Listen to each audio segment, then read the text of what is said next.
మెదక్ జిల్లాలో అర్ధరాత్రి భారీ చోరీ జరిగింది. సంగారెడ్డి మండలం కంది వద్ద కళ్లల్లో కారం కొట్టి 50 లక్షల నగదు దోచుకెళ్లారు. దీనిపై పూర్తి సమాచారం మా ప్రతినిధి విష్ణు అందిస్తారు. విష్ణు, చెప్పండి, దారి దోపిడీకి ఎంతమంది యత్నించారు, మొత్తం ఎంత మేర నగదు దోచుకెళ్లినట్లు చెప్తున్నారు బాధితులు?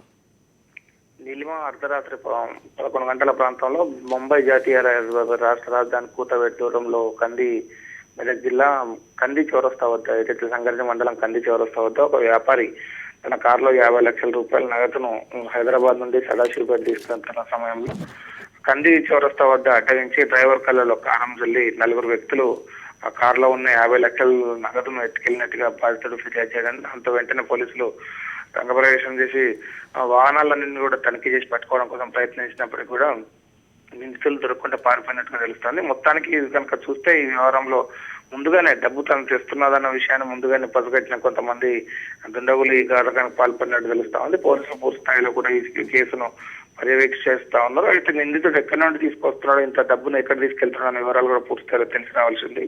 మొత్తానికి మాత్రం అర్ధరాత్రి జరిగిన సంఘటన ఒక్కసారిగా జిల్లాలో ఉలిక్కిపడేలాగా చేసింది. భారీ వాహనాలు నిత్యం రద్దీగా ఉండే ఈ రహదారిపై 12 గంటల ప్రాంతంలో కారం జల్లి అంత పెద్ద నగరం తీసుకెళ్లడంతో పోలీసులు కొంత అప్రమత్తమయ్యారు. కొంత జిల్లాలో కొంత ఇదంపై పూర్తిగా ఎలర్ట్ కావడం జరిగింది. వాహనాలు తనిఖీ ముమ్మరం చేసి త్వరలో నిందితులు పట్టుకుంటామని చెప్తా ఉన్నారు నీలిమ పోలీసులు.